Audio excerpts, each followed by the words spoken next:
Thanks. Is that on? Hear me? Good? All right.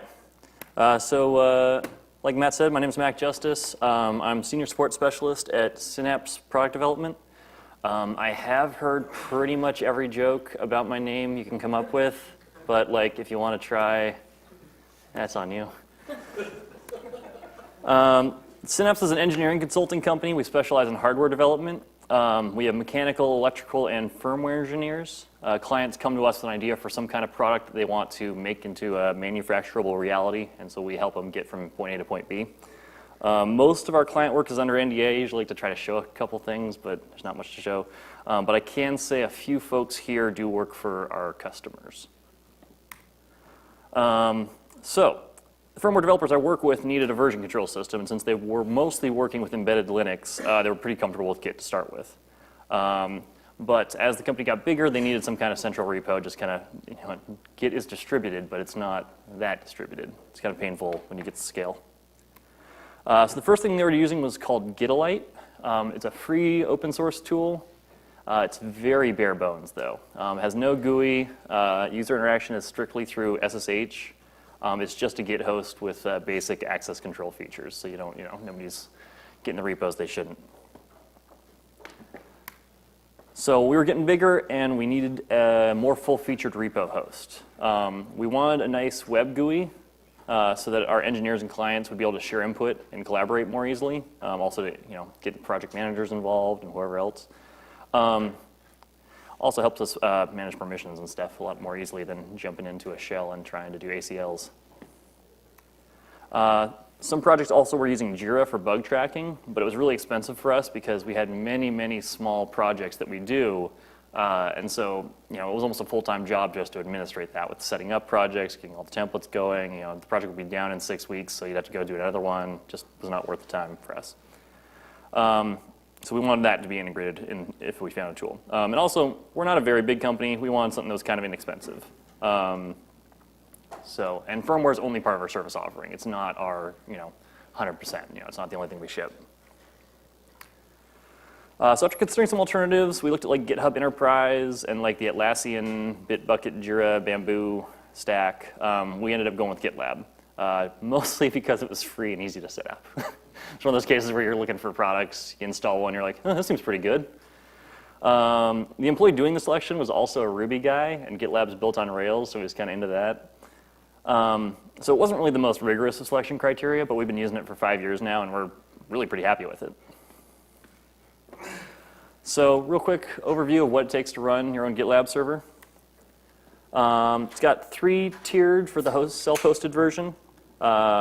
We were using the community free tier until pretty recently. It's 95% of what you could possibly want. It has 2 paid tiers from there, the Enterprise Starter and Enterprise Premium, which get you more permissions controls, and Enterprise Premium takes you to kind of like get high availability, geographic syncing, stuff like that, and much higher support, training, stuff like that. But we were using CE until like last fall, and I was like, yeah, we should give these people some money. It's a pretty sweet product. So we host GitLab on an Ubuntu VM in our VMware cluster, just using the Omnibus package. Super easy to install. You just add the apt repository, and you're pretty much done. You do a couple changes to a Ruby file to do your system configuration, and that's it. It also has they also ship a Docker container you can use, and there's pre-built VMs available on Amazon AWS and DigitalOcean. I actually recommend DigitalOcean and AWS for if you just want to set one up real quick and kick the tires, especially the DigitalOcean one. It has comes with Let's Encrypt configured, so you can use it out of the box like really easily, like in 5 minutes. It's kind of ridiculous. There's a ton of methods you can enable your users to log into GitLab. It's got a built-in directory tool. You can also use LDAP to talk to Active Directory or Open Directory for one of those people. It's also got OAuth and SAML support. We do G Suite SAML for employee login, cross-referenced with LDAP for group permissions. And then we also do, for our clients, we just ask them to use Google OAuth. It's got a bunch of integrations. Here's just a sampling. Everybody's favorite chat tools, all 3 of them. Microsoft Teams, anybody? No? I see one. It's also got // commands, a good API, and customizable webhooks to reach out to other services too. I was looking for a page on their site of just like all the integrations, and it was just, it's out of control. They will work with like most of the Atlassian tools, almost any bug tracker you can think of. Like, it's funny, they're not very proprietary about that stuff. Like, they develop their own version of a lot of these things, but they're willing to let you bring your own for most of the features of GitLab. So, that's been fun. Lots of cool, fun things about setting up servers, right? It's really exciting what we're all in here for. So what's actually cool about GitLab? The one feature that made me really excited about it was GitLFS. So in 2015, GitLab announced, or GitHub, sorry, I get these back and forth all the time. GitHub announced GitLFS, which stands for Large File Storage. And then GitLab integrated it like later that year. I think it was like 3 or 4 months later. So, you know, normally Git does not like real big files, especially packages and disk images, which we, our business frequently are using. LFS loves them. Basically, how it works is it creates reference files in your Git repo and then just points them back to your Git server. So when you go to check out a repo, it just pulls out the current binary files referenced by those pointer files. That makes it so when you're cloning the repo, you're really only pulling down the binaries relevant to the checkout that your head's at. GitLFS is actually supported in GitHub, GitLab, Bitbucket. So it's been pretty widely adopted. So set it up, super easy. It's available on Brew and Mac ports, or you can install from the binary. And then you just type git lfs install, and that sets up your global git config to use LFS. To set up a repo, for example, a monkey one, go to your directory, say git lfs track, and then use a pattern. I use just package here. It modifies your git attributes file, add that, commit it. Now you're tracking packages. That's all it takes. You set it up once, and you're off to the races. So here's your day-to-day usage. You add a sweet app to your monkey repo, you just say add. You commit it, push it, you're done. That's day-to-day usage of Git LFS. You can treat files tracked by LFS almost like any other file in your Git repo. It's super simple.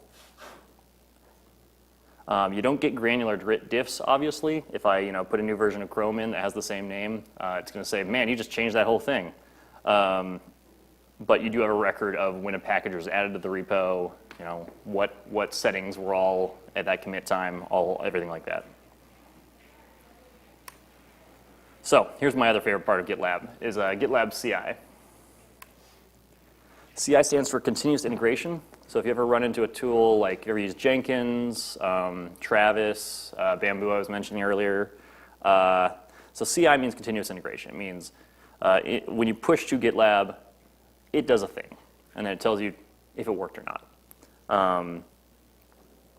What's really nice is this is every single time. Or, I mean, it doesn't have to be every single time. You've got options there. But, like, literally every time you make a change to your repo, this triggers, and you get to see what happens. So where does this all happen?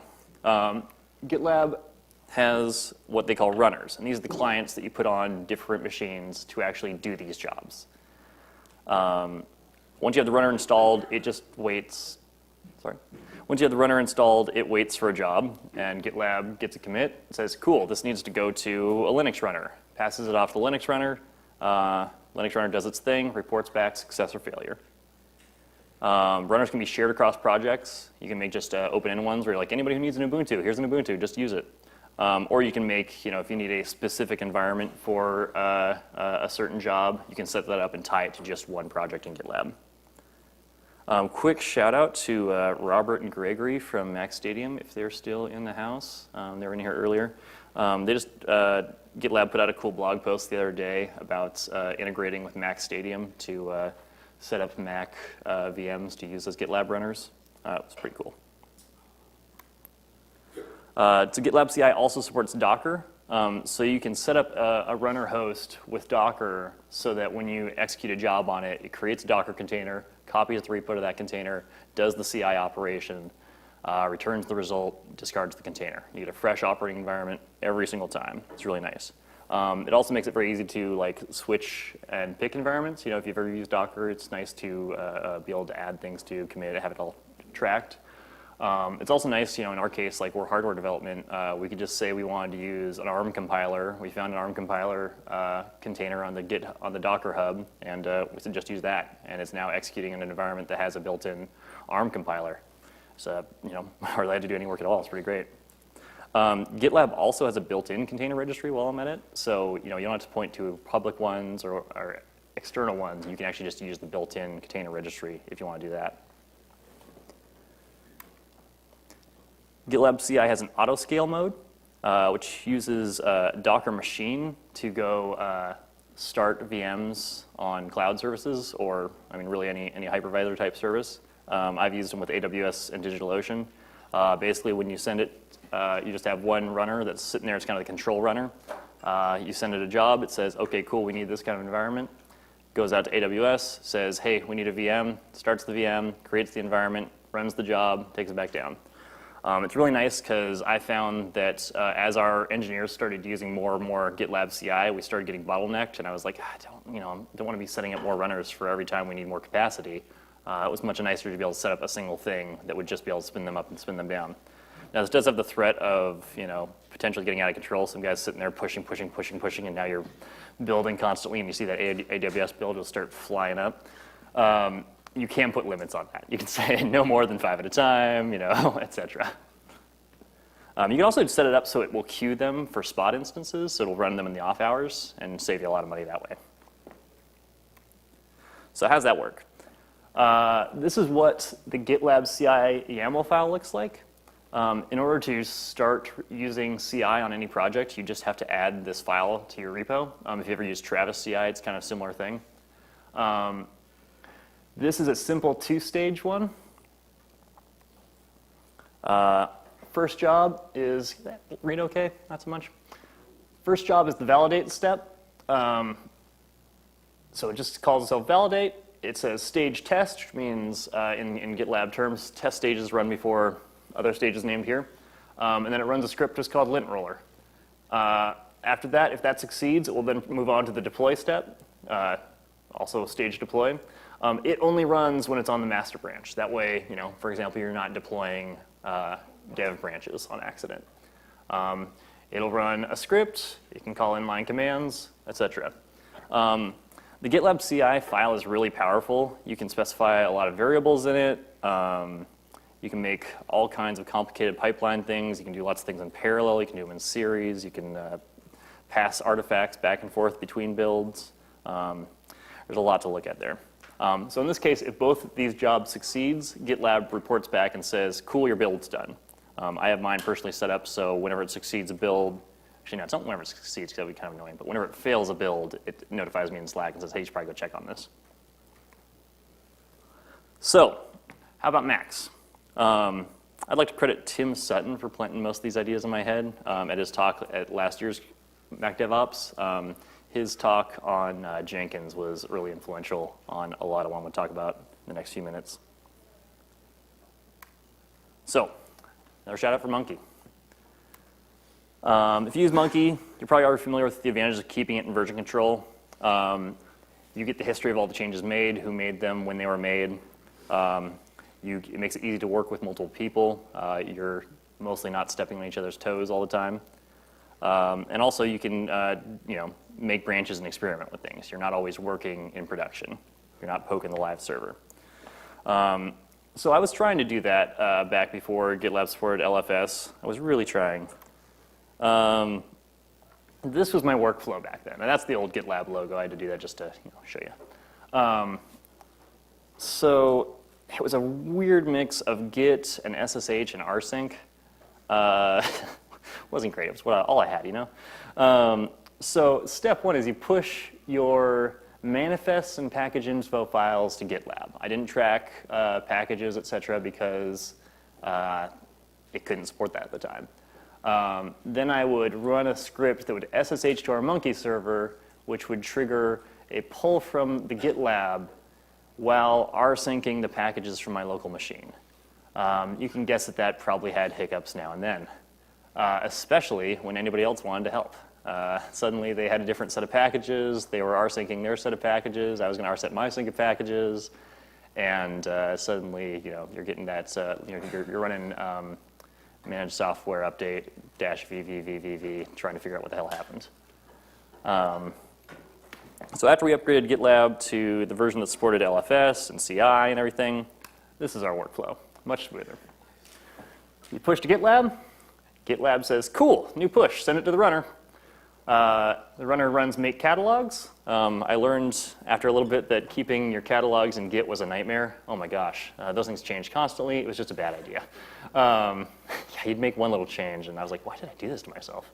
And then it'll rsync it to your monkey host, and then from there on to the clients.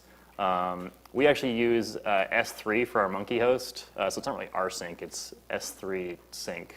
We use Wade's monkey middleware thing for that, but fundamentally the same. So nice and smooth, and if anybody else wants to help, they just go back, they check out the latest version from GitLab, and they're ready to do this. There's none of this like, which set of packages do you have? Git will tell you if there's conflicts, etc. Other big use I found for it was with Imager, although it sounds like that might not be much longer. Same deal, I mean, Imager's infrastructure is very much like Monkey's. You just have an agnostic web server, and it puts down a plist and some big disk images. So we do the same thing where we manage our Imager config in Git and our big old disk images. I mean, honestly, we were doing like, I think, what was it? LCAP was like a 7 gig disk image or something like that. They had no problem in LFS. So that goes out to our imaging servers or each of our sites, and super simple. So if I just want to make a change, I just change that plist, push it, done. Recently, since the GitLab runner supports macOS, I set up a CI job for our configuration profiles repo. I was kind of sick of every time I would switch machines or just do something stupid, I'd have to re-download my Xcode developer certs to sign all my profiles and all that, or like somebody else wanted to help and I had to go show them how to do it, and it was never, I always felt like every time I wanted to go make a change, I had to go reset up the whole cert system. This way, I just put all the certs on a runner machine. Whenever I push to it, it copies it to the runner, signs them all, commits them back to GitLab.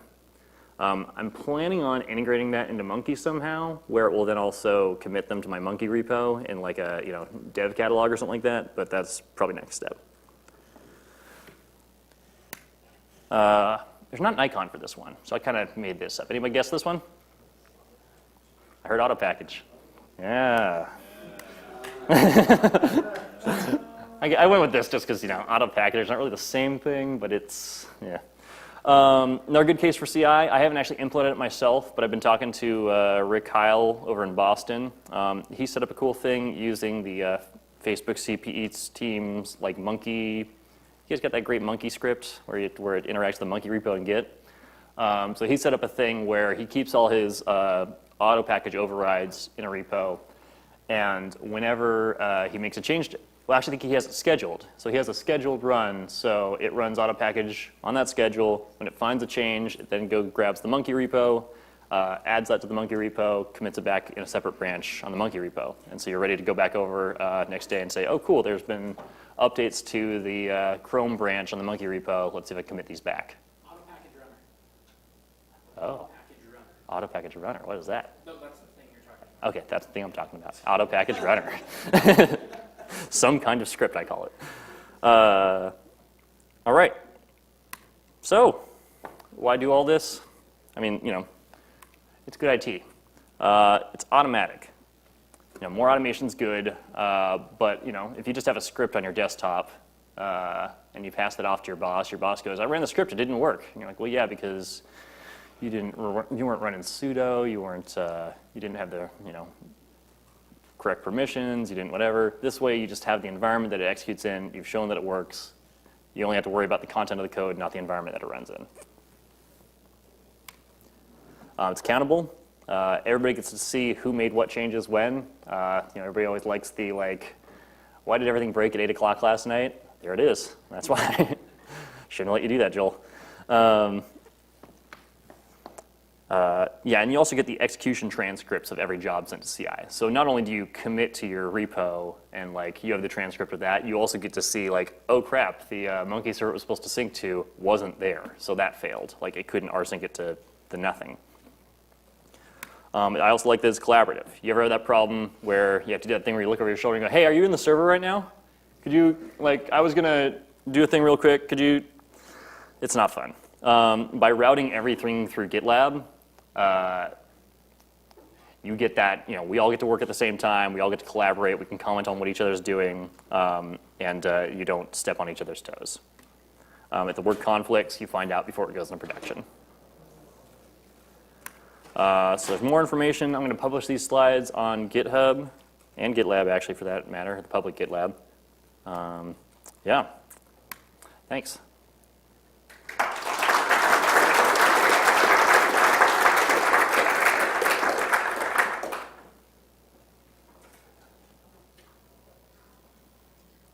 Questions? Is there any questions? That's totally fair. Questions? No questions? Okay. I'm sorry. I'm in trouble now. So for your the GitLab work for Monkey, do you have? I'm assuming you have like tests written out for the commits on there. Like, so when you do a commit, will like run through tests and all that kind of stuff. I'm adding them as I go. Okay. I'm not super developed right now. Okay, because I was just curious, like the CI side of it, like, yeah, just curious how that all actually like. We do have it. We do have both a dev bucket and a master bucket, so we tend to test against that. That's not perfect, but it's something. Is the test like it's the valid plist or whatever? Yeah, exactly. I got a good one for profiles. I realized as I was pushing out profiles, and a couple of them were from. You guys ever heard of Your Org Here? Yeah, that was the organization in that one. Was it payload organization field in the profiles? And some user came up and they're like, is this supposed to be Your Org Here? I was like, ooh, no, it's not. So I now have it all. I have it checked for that field on all the profiles. Cool, thanks. Keep talking. Okay, well, I do have one other question. Like, so I know that you're. Oh, sorry. You said keep talking. Comparatively speaking, for GitLab, like, there's what Arcanist out there, Fabricator out there as well, and then just Bitbucket has Bitbucket, free, and then so like, have you used other platforms like routinely comparatively? I wouldn't say so. No, we haven't. Okay. We picked this. I mean, we picked this out 5 years ago, and like it mostly did the job, and then it's only gotten better. So we haven't really had any need to look around much. Yeah, there wasn't a whole lot of options in 2012, I don't think, so. Okay, thanks. Do you do anything fancy to clean up the older binaries? No, just let that thing get fat. Probably should someday. I mean, we also don't manage a ton. I mean, we do Office and Chrome are probably our biggest things, and I don't roll them very fast. You have a question? I do. Can you speak a little bit more about the LFS, the large file system, the limitations and impact that it might have had, negative impacts that might have come out of it? The main negative impact I've encountered with LFS has been occasionally on the runners. They'll cache jobs. And so since I make the runners as these tiny little things that I'm expected to just like do the job and get out, they'll cache if I don't configure them right, and they'll fill up, and suddenly they're dead in the water. And I'm like, what broke the build? Like, what's going on? And it's nothing in my code. It's just the runner filled up. It'll show that in the execution transcript, but sometimes that might not be the most obvious when you have like, a whole bunch of lines go by and then fails, and you're like, well, what was that about? Other than that, in terms of day-to-day use, I haven't seen a whole lot of trouble with it. It's very easy to just say, go pull it, and you're up to date. Thanks.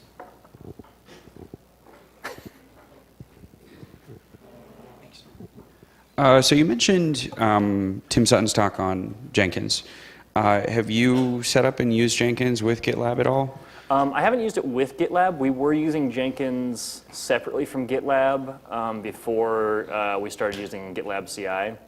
We had fallen behind on GitLab updates for like 2 years because the guy who initially set it up got laid off, and I came in 2 years later and tried to figure out how to get it back into working condition. I mean, it was working, but it was dead in the water.